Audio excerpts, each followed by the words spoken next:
Real estate is one of the simplest ways to build long-term wealth, and one of the easiest ways to get wrecked if you don't know what you're doing. So this show, it exists for one main reason: clarity. Me and Keith, we're talking deals, markets, financing, flips, all of it, but always through the lens of what's working, what isn't working, and why. I'm your host, Dayton Lindsey, and I promise you that this podcast is going to help you save time, money, and you from painful lessons. So, let's get into this.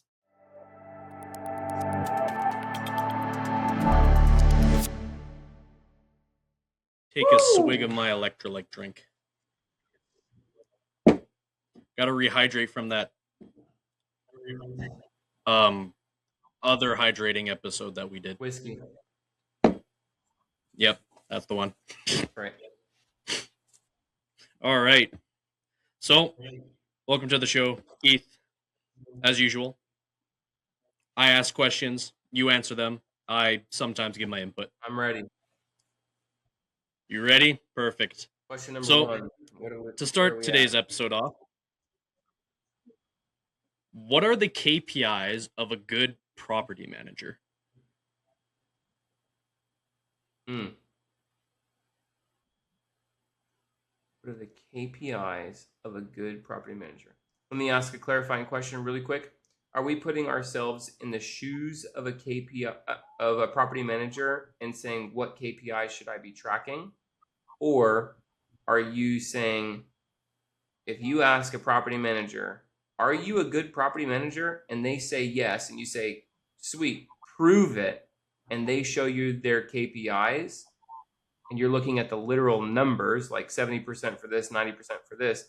What determines if they're good or not? Which one of those questions are you asking? Okay. So those are two very different questions, and I'm going to have you answer both of them. But we are going to start off with you as the property manager, and then we'll move into looking at the KPIs for someone you're hiring as a property manager. Okay.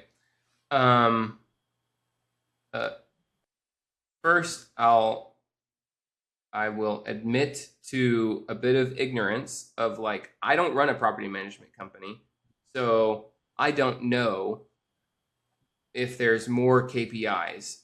I have interviewed property management companies, and we were joking with your nose strip about Alex Ramosi before, but he taught something in $100 million leads that is fantastic. And I have used it for years, like a lot. When I'm hiring somebody, I did it with you. I said, I've done this with every single person that I've hired ever since I read this book. He said, oh, so if I hire you, how are you going to be able to tell me if what you're doing is working? What are the KPIs that you're going to track, and what are those metrics going to report? And so for you, it was emails, bounce rate. What's the health of the list? How often am I scrubbing it? So on and so forth. How many leads are we generating? Yeah. For a property management company, obviously it's way different, but you should be able to ask that question, like, hey, what are the KPIs that you track, and how will I know if you're doing a good job every month? It's like, well, easy. How many units are under management? What is gross? So you have accounts receivable and accounts payable. How much are we owed? Like, what percentage of the rents did we collect? That is easily a property manager's primary job, is making sure that the landlord is receiving their rental amount every single month. Then the next thing, a secondary job of a property manager is, how many tickets do we have? Like, how many work orders? They're called work orders. This is if your sink is leaking, or your toilet is broken, or the roof has an issue, the siding has a hole in it, the tree out front is dead, the sprinkler system is just gushing water on the sidewalk, whatever it is, right? So how many work orders do we have? How many of them are closed? How many work orders come in on average per unit? It really shouldn't be that much. It should be like between even 0 to 2 annually. There should not be a lot of work orders coming in. If there are, then that dude is managing slumlord units. They're not in good condition, and they're constantly breaking, or he's hiring people, not hiring. He's what's the right word when you bring on a tenant? Like somebody applies to rent your house and you are screening them and you decide to bring them in as a tenant. Whatever that word is, that I'm having a brain fart. They're just the wrong people that are complaining about every single little thing. This is super, super costly to a landlord because every time a work order is submitted, minimum, we're at $150 just for somebody to drive out to that unit. Absolute minimum is $150 because you're not just paying that guy, you're also paying the secretary and you're also paying for the software that tracked it. Then he fixes something. And now you're looking at material and labor for the time that it takes for him to fix the toilet, the siding, the sprinkler, whatever it is. So how many work orders on average and how many of them are still open? You need to know that people are getting taken care of very quickly, like within 24 to 48 hours. When somebody submits a work order, you need to have somebody out there expeditiously. So gross rents coming in, how much have you collected?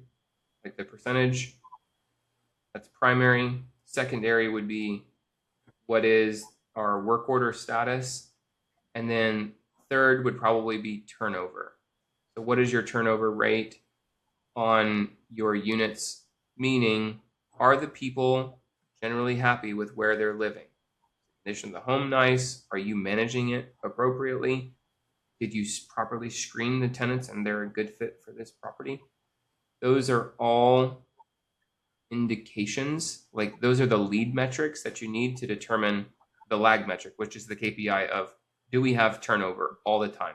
If you have turnover every 6 to 9 months, you're doing a bad job. Frankly, even 1 year is a bad job. You want more than 1 year turnover on average across all of your rentals under management. I don't know what good would be, and I think that it's totally going to be dependent on your market. For example, if you're like, just from personal experience, if you are in a market that is military heavy, you have turnover all the time. People are getting deployed, people are PCSing. So I think that your average is going to be a little bit less than if you're in a super stable market like Indianapolis, Cleveland, Toledo, Jacksonville, Atlanta. I'll take that one back. More of a flipping market. There's really good, healthy rental markets that are going to have slow turnover, and really you need to be comparing within that market, not just talking to your buddy who owns a property management company in California. It's a totally different market, right? So I think those would be my primary ones: gross rents, work orders, turnover. That's what I care about the most. And if you were to interview a property manager, he needs to state those. Those are the most obvious ones. As a landlord, those are the things that I care about most. Everything else comes secondary. And then you're going to ask me the second question, which is, well, what should those metrics be? I don't have numbers for that. Number one, I'm not a property management company. Number two, I only have one property management company in one market. And so I don't like, you're asking me a flipping question. I flipped houses in 34 states across 55 major metropolitan cities. Like I know my numbers, but yeah, I only hold assets in one city. I'm not going to pretend like my numbers are universal across the United States. Okay. Yeah, that's completely understandable. Like, it's hard to give us the metrics when, at least nationwide, when you're just kind of in one specific area. So, what should the property manager agreement include to protect the investor?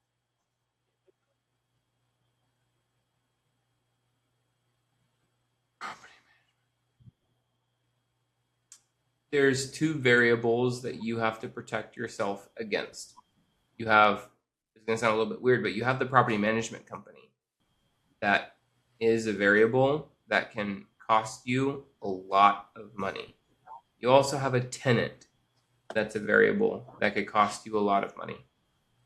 So most property management companies are, their agreement is kind of plain Jane. You know, like you're agreeing that you own this property and placing it under our management. We're going to do the best of our ability. We're going to manage it in accordance with how you want, and we're going to take care of that tenant. And especially according to the laws of whatever the state you're in, or specifically if you're doing Section 8 like I am, you're held to a standard. There's inspections that you have to, that are, you know, mandated. So all of those things are going to be in your rental agreement with the property manager. The agreement that I signed was super plain Jane. Like there was nothing in there that was a red flag. All the things were really healthy when it came to like, how long do I have to tell them that I no longer want to rent this property out? Well, give them 1 month notice prior to when we're going to lease up again. That's it. That's totally reasonable because that's the law. I have to give notice to the tenant 30 days prior. Maybe it's even 45. I'm not sure. Whatever that notice is, they can literally post notice the very same day. So they didn't even add a buffer. Just, hey, let us know if you don't want to lease it up. Easy. And then they have to tell me, I think it's within 48 hours of any major repair. So for example, the day after Christmas, like we're talking 2 months ago, the day after Christmas, I had a water leak in one of my houses. Well, they didn't call me the day after Christmas. Why? Because everybody's on vacation. They don't want to be talking to me just as much as I don't want to be talking to them. So they waited 2 days afterwards and then gave me the call. Hey, Keith, there was a situation out at this property in Syracuse. We already handled it. The plumber went out there. He fixed the issue. Here's the videos so that you can see that it actually was a pretty big leak. Here's the video of it fixed. And here's the invoice. Can you please pay the plumber? And I had a $600 bill, like maybe it was $600 or $700 that I needed to pay the plumber. Easy. I mean, that's exactly what I would want him to do. And if it was super urgent, here's the thing. In real estate, nothing is urgent. Like literally, what's the worst thing that's going to happen? A house is going to burn down to the ground. Am I a firefighter? There's nothing that I can do, right? If the house was on fire and you call me first, like I'm your first call, you're retarded. First, call 911. Second, put in an insurance claim. You already have my insurance provider's contact information. Start the claim process. Notify me later. I don't need you calling me on midnight, you know? So a property manager's job is to notify you in a timely manner, but like nothing is urgent. There's nothing in this industry that is, you have to take care of this right now, Dayton, otherwise the deal's done. Nothing. So I think that in the contract agreement, it said that they had 48 hours to give me notice of something bad that happened. And I'm totally fine with that. Those are the things that you need to look out for. But between me and the tenant, between me and the property management company, communication needs to be timely. Okay. That's kind of an interesting take. I wasn't expecting you to say that nothing in investing would be urgent. It's when you look at it from the outside, it kind of feels like the opposite because when you are obviously renting and leasing properties, you're like, okay, there's obviously something going on in the back of your mind that's like, okay, what could go wrong? Do I have contingencies for when that goes wrong? And how fast can I fix it to make sure that everything is smooth sailing again? So I did find that kind of interesting that nothing is urgent in real estate investing, but also should not be put off for an indefinite time. Well, make no mistake, if you're self-managing your property, everything's urgent because your tenant's going to call you in the middle of the night and they expect somebody to be there in the middle of the night. If it's raining in their house, like everything's urgent when you are self-managing. But as soon as you put a property manager in place, That makes more sense. that's that. I pay $120 per month per house. Some of the times up to $170 per month per house for peace of mind, so that I can sleep well at night, my full 8 hours, because Lord knows I need a little bit more beauty rest than the rest of us. I literally just shot a video yesterday. It'll probably come out in a week or so. We're going to edit it, put it up on YouTube. But I talked about the passivity of real estate investing. People love to throw out the idea of passive income, and rentals always comes up. But I talked about 5 different graduations, if you were, like a sliding scale. There isn't like a toggle. It's not like active. All these things are active and all these things are passive. There's a sliding graduation, a sliding scale of passivity, where when you have no passivity, it's very active. You also have all the control. Everything's on you. You're going to learn a lot of information. You're the one who calls the shots. You're making more money. You're getting compensated for being so active. Whereas on the extreme opposite other end, it's super passive, like a REIT, for example, a real estate investment trust. You can put money into a REIT, and it's essentially like a stock, like you're buying into a publicly traded company on the stock market. You can do it with $100, literally, and it's totally passive. They're never going to call you. There's no property management. There's no taxes. There's no issues with the house. There's no turnover with your tenants, blah, blah, blah, blah, blah. All these things, right? It is absolutely passive, but you lose the control. How they make the determination of what is going to go inside that REIT is 100% on them. It's not even 1% on you. You are absolutely out of control. Okay. You're also not going to learn jack diddly squat because they're handling 100% of it. It's literally totally passive. You're not going to learn a single thing about it. It's just as if you put money into Coca-Cola, the stock. A lot of people fail to realize that those rates of return are also going to be far less.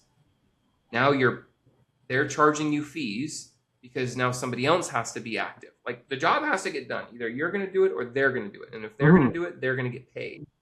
And so you're going to make less money. Your rate of return is going to be far less with a REIT than it is if you are self-managing a property. This is more passive. This is more active, so on and so forth, right? So I kind of explained, that's the 2-minute version, but I have a longer version. If anybody's interested, it'll be up on YouTube here in a little bit, talking about passive income in real estate and really the implications of that. Quick aside, if you're getting value out of this, make sure to hit the like, subscribe, and drop a comment down below with what you want Keith and me to cover next. It helps the channel out a lot, and it tells us what you want to learn about. Anyways, back to the video. Nice. How do you prevent maintenance from killing your cash flow? So I'm assuming there's going to be, when you are trying to make sure your property cash flows, your investment cash flow, obviously you're going to set some amount of the rent price or rental income cash flow aside for maintenance. Now, how would you prevent that from eating into your cash flow significantly? Because I have met a couple of people where that has been the case. For sure. That's a huge problem that a lot of people, they don't set aside reserves to fix things that go wrong in the house. And it's not a matter of if it happens, it's a matter of when it happens. It's going to happen. Like, it's a house, and houses break down just like everything else does. So it's fiscally irresponsible to not set aside some savings for when the bad thing happens. The problem isn't that they're not safe. They probably would save that money if they could. The the true root of the problem, the source of the problem is they didn't buy it correctly. There is no money to put into the savings account because you didn't buy it at a deep enough discount for it to cash flow even after you set aside $300 or $400 or $500. For example, this house that I bought, I set aside every month just over $500. I think it's $510 or $520 every month out of the gross rents. My gross rent 16. I don't know. It's like 1640 or something like this. I set aside, so 500 goes to my mortgage, and then I have 80 that goes for insurance, and I have 66 or 68 that goes to my taxes, and I have to pay for water for whatever reason. The city of Syracuse is super done with this, so I have to pay for water, and that usually runs me like $30. So what's left out of that? Well, it's about $800, maybe $700. Let's call it $700. So then I save $500. This is put into a savings account that doesn't get touched. Only when the bad thing happens, like when my property management company called me and said, "Can you pay this contractor? Can you pay the plumber that went out to your house the day after Christmas?" Hey, sweet, I've got it because I've been responsible. That $200, I live on it. I have fun. I like to spend money. So does my wife. So there's cash flow, and I'm being responsible first by 10% goes to CapEx, 10% goes to vacancy and repairs, 10% goes to management, and 5% goes to, hold on, I didn't do this correctly. Because CapEx is 5%. 10% vacancy, 10% repairs, 10% management, 5% CapEx. This is correct. It's 35%, which turns into an effective rate of 66%, which is 2/3. Whatever your rent is, this is the hack. Whatever your rent is, only count 66% of it. Count 2/3 of it. Because 1/3 you should be setting aside for savings. For easy numbers. Okay. If you're bringing in $1,000 gross rent, we're going to set aside $333 of that to savings. $667 is left over. Out of that, you have to pay your mortgage. Let's say your mortgage is $400. Sweet. That leaves you with $267 left that you can go do whatever you want.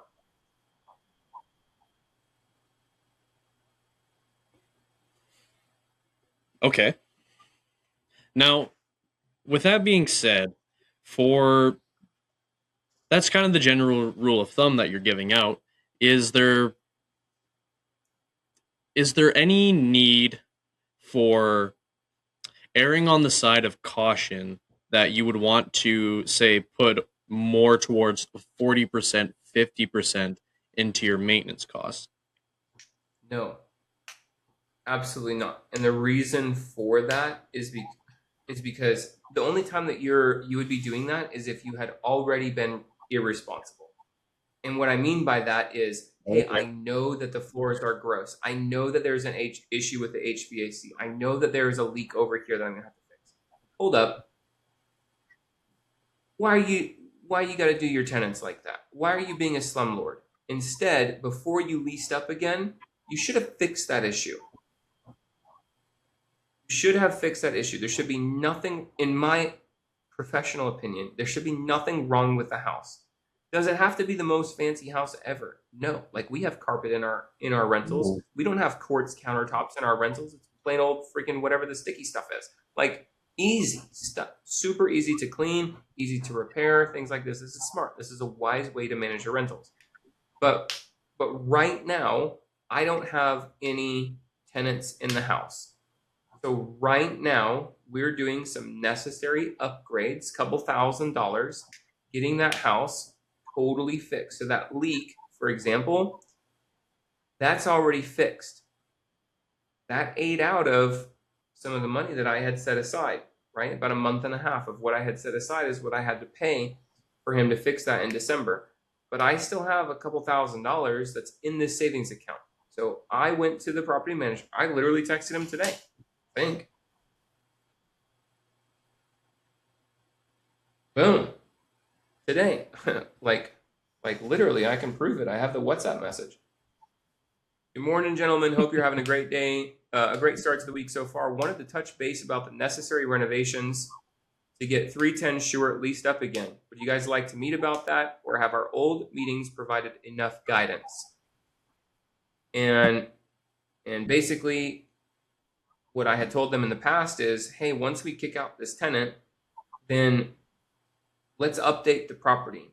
We want to add heat upstairs on a baseboard strip. We want to swap out the electrical panel with a newer updated electrical panel. And we want to add some, I don't know what they're called, but it's fancy lights that hang off the wall as you're going up the steps to the upstairs. Just makes it look nice. And, okay. And then like update some light fixtures as well as pulls on the cabinets in the bathroom. So it's a couple $1,000s of repairs is what I'm trying to say. I've already told them, hey, I have the money. I've been saving it up. Let's go ahead and get ahead of these repairs. The only reason why, to answer your question, the only reason why you'd have to set aside, additional 10 or 20% is if you've been irresponsible and now you're trying to save up the money to make up for you being dumb. What I'm suggesting is don't be dumb in the first place. And then this 10%, frankly, like what I'm telling you is pretty objectively true. The 10% that you're setting aside for maintenance and the 5% that you're setting aside for CapEx, that's enough. If you save that aside, that's enough to handle everything that goes wrong with your house. The only things that's not going to handle, insurance is going to handle. Meaning, if your roof blows off, it's going to cost you $15,000 to fix the roof. Do you have $15,000 in savings? No. But that's why you've been paying for insurance this whole time. The insurance is going to take care of the roof.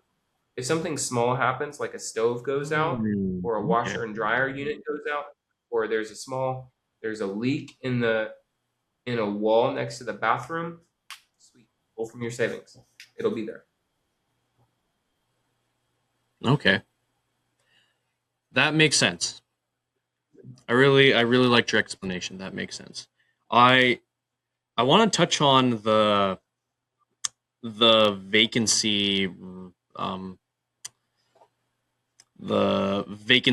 you were talking about with your tenant not being there and you were looking for another one and upgrading it. But I think that'll have to wait until the next video here.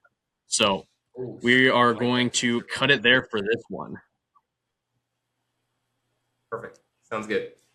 We'll see you guys on the next episode. All right. Stay tuned for that. See you on the next one, guys.